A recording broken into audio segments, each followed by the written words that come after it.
Friends, welcome back. आज की video के अंदर हम nomenclature of the coordinated compounds पढ़ने वाले हैं। यानी अब तक जो भी हम बेसिक टर्म्स पढ़ रहे थे कोऑर्डिनेशन कंपाउंड्स के रिगार्डिंग, एक्चुअली में वो हम पढ़ ही क्यों रहे थे, उनका क्या यूज़ है।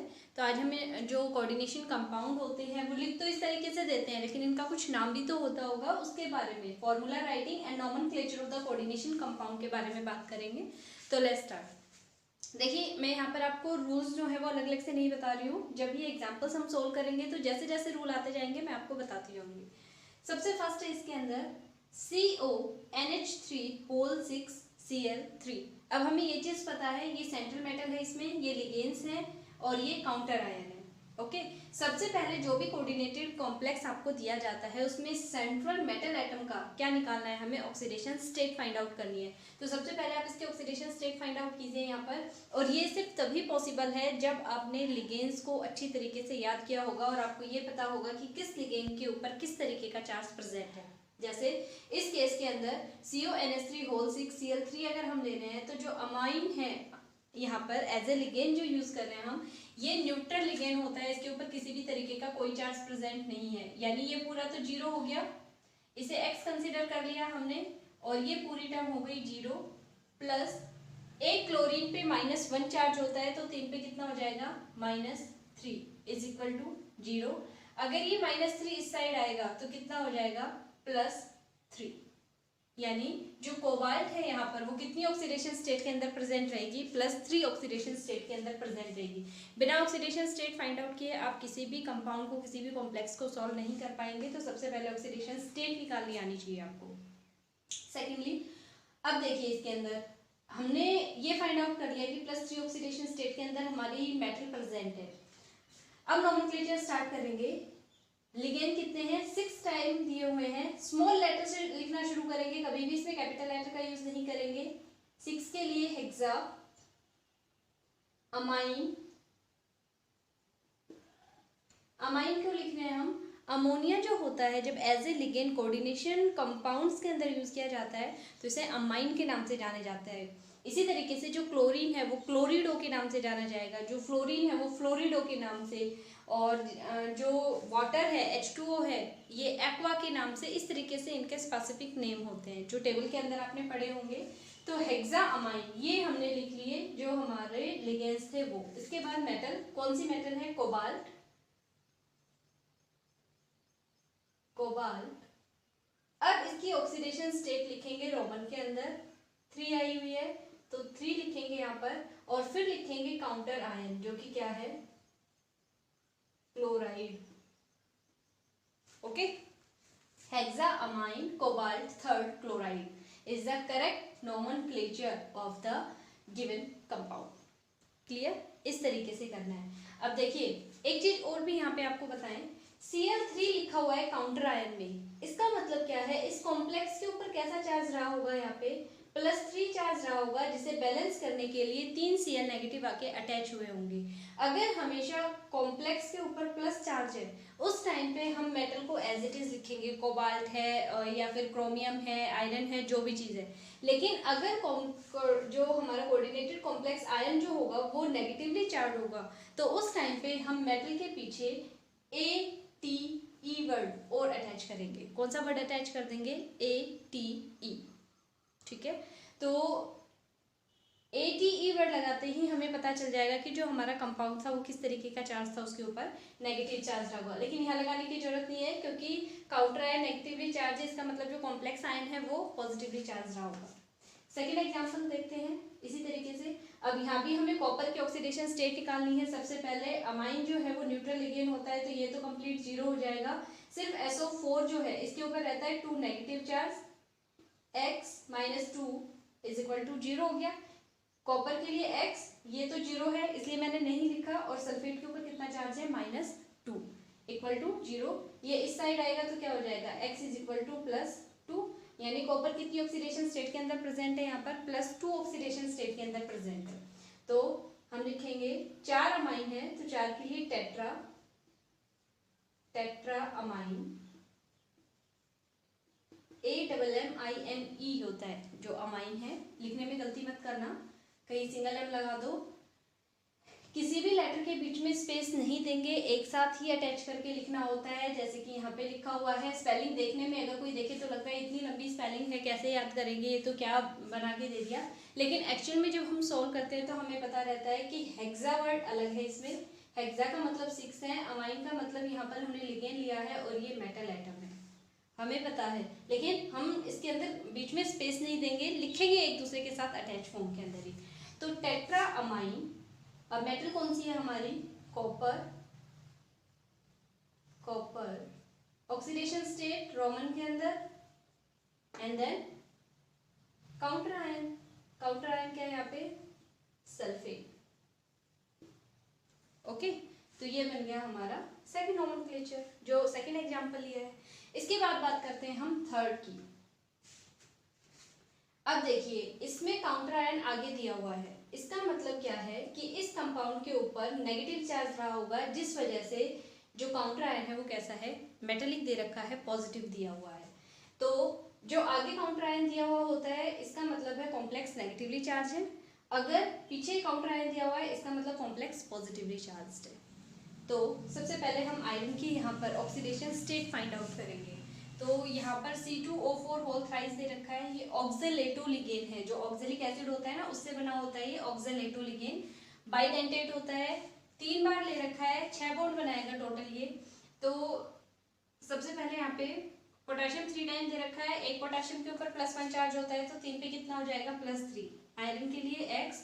और जो आपका ऑक्जेलेटोलिगेन है 3 टाइम दिया हुआ है, एक के ऊपर -2 चार्ज होता है तो 3 पे कितना हो जाएगा, -2 के हिसाब से 6 है ना। तो इसे सोल्व कर लेंगे, x कितना आ जाएगा, इसे मल्टीप्लाई करेंगे तो -6 और प्लस का 3 है तो माइनस का 3 आ जाएगा, तो x इक्वल टू कितना हो जाएगा, +3। यानी आयरन यहाँ कितने ऑक्सीडेशन स्टेट के अंदर प्रेजेंट है, +3 ऑक्सीडेशन स्टेट के अंदर प्रेजेंट रहेगा। अब इसका नोमेनक्लेचर स्टार्ट करते हैं। 3 टाइम दे रखा है तो ट्राई ऑक्जेलेटो, ऑक्जेलेटो, ऑक्जेलेटो बोला जाता है इसे लिगेंड को। अब आयरन दे रखा है, अच्छा सॉरी इसके अंदर एक चीज देखनी पड़ेगी आपको, क्योंकि काउंटर आयन स्टार्टिंग के अंदर दे रखा है तो सबसे पहले हम काउंटर आयन लिखते हैं यहाँ पर, पोटेशियम,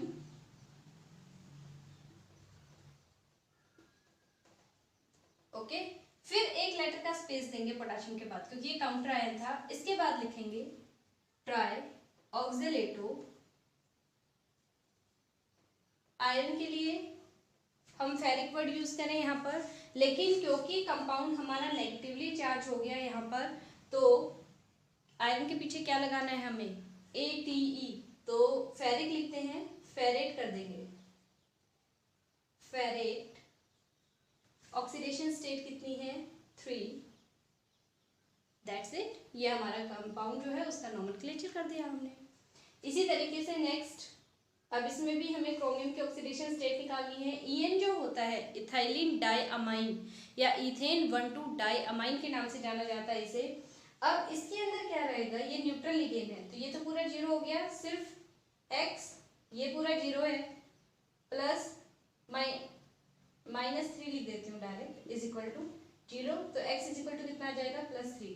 यानी क्रोमियम जो है यहाँ पर +3 ऑक्सीडेशन स्टेट के अंदर प्रेजेंट है। अगर ये यहाँ पर +3 ऑक्सीडेशन स्टेट में प्रेजेंट है तो हम इसका नोमेनक्लेचर स्टार्ट कर सकते हैं आराम से। अब देखिए EN जो है इथेन 1,2 डाइअमाइन होता है। अगर हमारा जो लिगेंड है उसके अंदर डाई, ट्राई, टेट्रा इस तरीके के वर्ड आ रहे होते हैं तो हम स्टार्टिंग में जैसे यहाँ टेट्रा हेक्सा वर्ड यूज किए थे, ये वाले वर्ड यूज नहीं कर सकते हैं, क्योंकि अंदर भी यही वर्ड प्रेजेंट रहता है लिगेंड में और बाहर भी, तो इसे जो समझने में थोड़ी सी दिक्कत आती है। अगर इस तरीके से प्रेजेंट रहेगा तो हम वर्ड यूज करेंगे 2 के लिए बिस, 3 के लिए ट्रिस, 4 के लिए टेट्राकिस, ठीक है, पेंटाकिस, इस तरीके के वर्ड यूज करते हैं। तो यहाँ पर 3 दिया हुआ है तो 3 के लिए क्या यूज करेंगे, ट्रिस, ओके। अब लिखेंगे लिगेंड इथेन 1,2 डाइअमाइन। अब यहाँ पे डाइअमाइन जब लिख रही हूं मैं तो यहाँ पर ये वाला अमाइन कंसीडर नहीं कर रहे हम, डबल M नहीं लगाएंगे, सिंगल M का ही यूज करेंगे, इथेन 1,2 डाइअमाइन, ये इसकी फुल फॉर्म हो गई। और ये कितनी बार लिया है हमने, 3 टाइम्स ले रखा है। अब मेटल लिखेंगे क्रोमियम,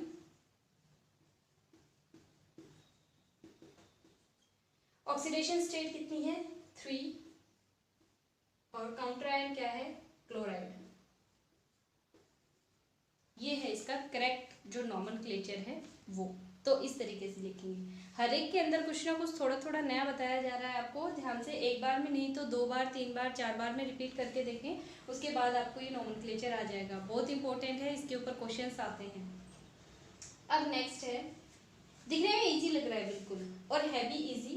अब यहाँ पर NH3 दिया हुआ है 6 टाइम, ये होता है न्यूट्रल लिगेंड, ये तो कंप्लीट हो गया 0।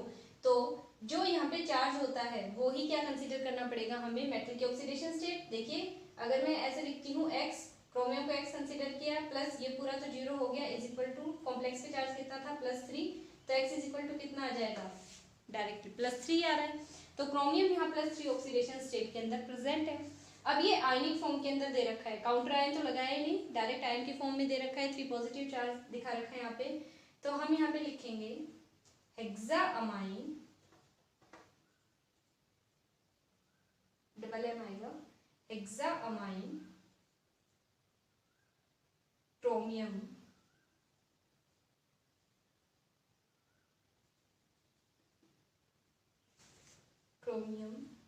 थर्ड।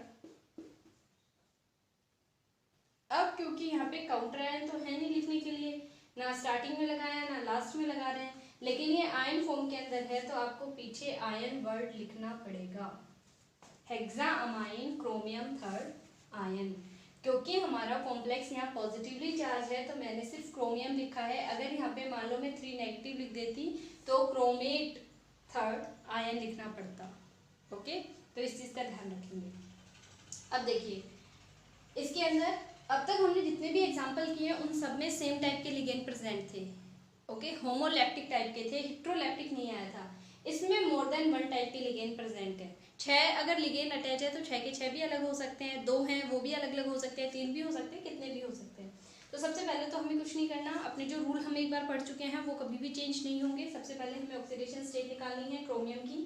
जो वाटर है ये न्यूट्रल लिगेंड होता है तो इसके ऊपर कैसा चार्ज रहेगा, यहाँ पर 0 रहेगा। क्लोरीन के ऊपर -2, 2 क्लोरीन है क्योंकि एक पे -1 है तो 2 पे -2, और NO3 के ऊपर -1 चार्ज रहेगा, तो टोटल कितना हो जाएगा -3। इस साइड लेके आएंगे तो +3, यानी क्रोमियम जो है वो यहाँ पर +3 ऑक्सीडेशन स्टेट के अंदर प्रेजेंट है। तो सबसे पहले आपने ऑक्सीडेशन स्टेट निकाल लिया। अब नॉमेनक्लेचर स्टार्ट करते हैं। अब यहाँ पे 2 लिगेंड हैं, एक तो क्लोरीन है और एक H2O है, वाटर है। तो इनमें से सबसे पहले तो इनका जो एज ए लिगेंड जो नाम हम यूज करने वाले हैं वो याद होना चाहिए आपको।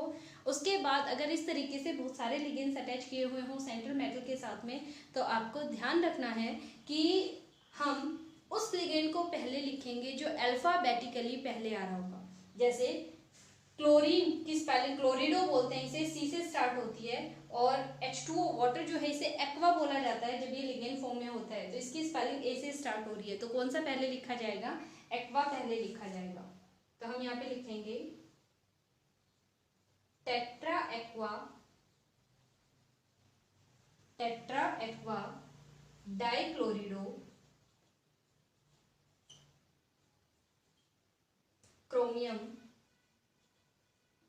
क्रोमियम ऑक्सीडेशन स्टेट कितनी है 3, और पीछे NO3 काउंटर आयन है नाइट्रेट।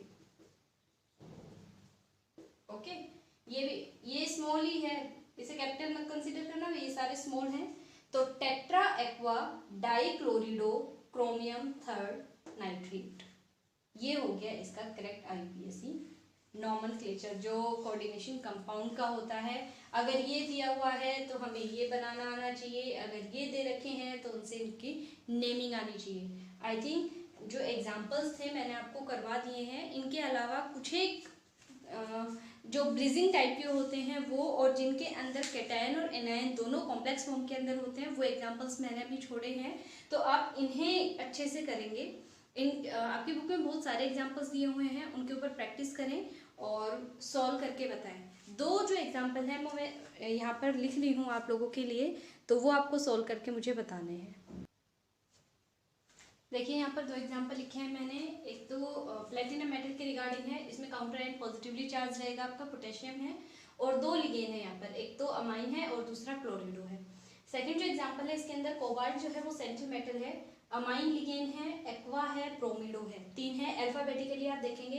अब देखिए इसके अंदर एक जो आपको थोड़ा सा टफ लगेगा, अमाइन भी ए से शुरू हो रहा है, एक्वा भी ए से शुरू हो रहा है, दोनों ए से शुरू हो रहे हैं, तो आप सेकंड लेटर के ऊपर मूव करें। सेकंड लेटर अल्फाबेटिकली किसका पहले आ रहा है उसे यूज करेंगे हम।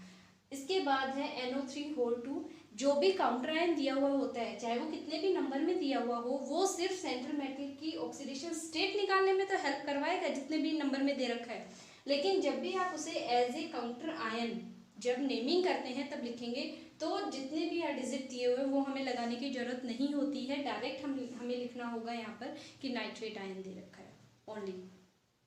तो ये तो हमारा नेगेटिवली चार्ज था इसलिए पोटेशियम लगा रखा है, और ये कैसा है पॉजिटिवली चार्ज है इसलिए यहाँ पर नाइट्रेट आयन लगा रखा है। तो दोनों अपोजिट टाइप के हैं, इजी हैं, आप कर पाएंगे। आप मुझे कमेंट सेक्शन में कमेंट करके बताएं इन दोनों एग्जांपल्स को, साथ में इन्हें बार बार ट्राई करेंगे, जहाँ भी प्रॉब्लम हो वहाँ पे पूछ सकते हैं, लेकिन ये काफ़ी इंपॉर्टेंट है। कम से कम आपकी बुक में ज़्यादा नहीं तो 50 एग्जाम्पल्स दिए हुए हैं। अगर आप 50 कर लेते हैं then you are genius, but अगर 50 नहीं कर रहे हैं तो कम से कम 30 एग्जाम्पल्स जरूर कर लें। ओके।